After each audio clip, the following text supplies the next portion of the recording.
ഇരുൾക്കാട് വെട്ടിത്തെളിച്ച് വെൺപ്രഭാപൂരപൂരണ പെരുമയാലൻ ഹബീബ് നന്മപ്പെരുക്കത്തിൽ കൊത്തിപ്പണിതെടുത്തുത്തമ താരകോത്തുംഗ ചിത്രം നാഥന്റെ വേദപ്പൊരുൾ പാരിലോതിക്കൊടുത്തതിലാബാലവൃദ്ധർ കൂടി നീറും സമസ്യകൾ പോയി പറുദീസ തൻ അബ്വാബ് നബിനാസിനായി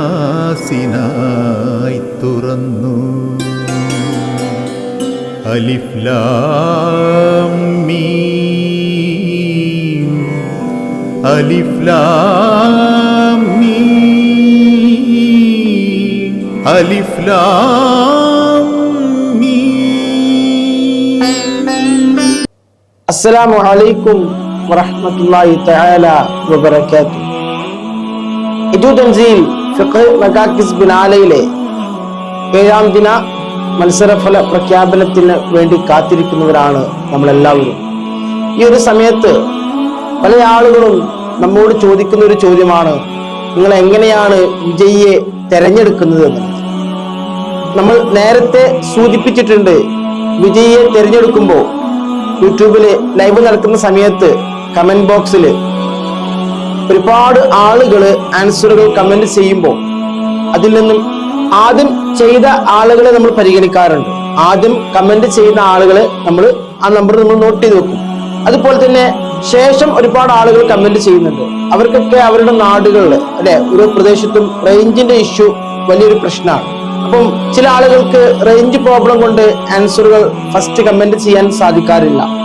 അപ്പൊ അവരെയും കൂടി നമ്മൾ പരിഗണിച്ചിട്ട് ഈ രണ്ട് കൂട്ടരെയും കൂടിയാണ് നമ്മൾ പരിഗണിക്കുന്നത്. കാരണം ആദ്യം കമന്റ് ചെയ്ത ആളെ നമ്മൾ പ്രത്യേകമായി നോട്ട് ചെയ്ത് വെക്കുകയും അതിനുശേഷം ശരിയായിട്ടുള്ള ആൻസറുകൾ കമന്റ് ചെയ്ത ആളുകളെ നറുക്കിട്ടിട്ട് ആ നറുക്കിട്ട് വിജയിയെയും ശേഷം ആദ്യം കമന്റ് ചെയ്ത വിജയിയെയും നറുക്കിട്ടിട്ടാണ് നമ്മൾ അതിൽ നിന്നാണ് വിജയിയെ തിരഞ്ഞെടുക്കുന്നത്. അതുകൊണ്ട് പല ആളുകളും ആവർത്തിച്ച് ചോദിക്കുന്ന ഒരു ചോദ്യമാണ്, നിങ്ങൾ ഫസ്റ്റ് കമന്റ് ചെയ്ത ആളുകളെ പരിഗണിക്കാറുണ്ടോ എന്നുള്ളത്. ഫസ്റ്റ് കമന്റ് ചെയ്തവരെ നമ്മൾ പരിഗണിക്കാറുണ്ട്, അതുപോലെ തന്നെ ശേഷം കമന്റ് ചെയ്തവരെയും പരിഗണിക്കാറുണ്ട്.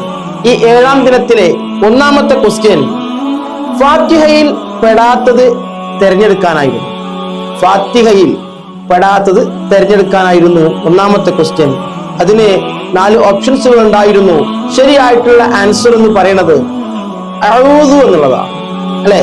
അതായത് ഫാത്തിഹയിൽ പെട്ട കാര്യം തന്നെയാണ് ബിസ്മി. അതുപോലെ തന്നെ ആയത്ത്, അതും ഇവിടെ ഫാത്തിഹയിൽ പെട്ടതാണ്. ശേഷം ഇവയൊന്നുമല്ല എന്ന് പറയുന്നുണ്ട്. അപ്പം അതില് അഊദു വരുന്നുണ്ടല്ലോ, അഊദു ആണ് ശരിയായിട്ടുള്ള ആൻസർ. അതിന് ഒരുപാട് ആളുകൾ ശരിയായിട്ടുള്ള ആൻസർ കമന്റ് ചെയ്തുവെങ്കിലും 1ാമത്തെ ക്വസ്റ്റ്യന്റെ വിജയിയായി തിരഞ്ഞെടുക്കപ്പെട്ടിട്ടുള്ളത് QP83 എന്ന ID നമ്പറിലെ വ്യക്തിയാണ്. ഇജു Thanseel mega kiss biennale season 2 7ാം ദിനത്തിലെ 2ാമത്തെ ക്വസ്റ്റ്യൻ മുതുകും പിരടിയും സമമാക്കുന്നതിന്റെ വിധി എന്ത്? മുതുകും പിരടിയും സമമാക്കുന്നതിന്റെ വിധി എന്ത് എന്നുള്ളതായിരുന്നു 2ാമത്തെ ക്വസ്റ്റ്യൻ. ഇവിടെ ശരിയായിട്ടുള്ള ആൻസർ എന്ന് പറയുന്നത് സുന്നത്ത്. ഓക്കെ, സുന്നത്താണ് ശരിയായിട്ടുള്ള ആൻസർ. അതിന് ധാരാളം പേർ അതിനും ശരിയായിട്ടുള്ള ആൻസർ കമന്റ് ചെയ്തിട്ടുണ്ട്. ഇവിടെ വിജയിയായി തെരഞ്ഞെടുക്കപ്പെട്ടിട്ടുള്ളത് GC61.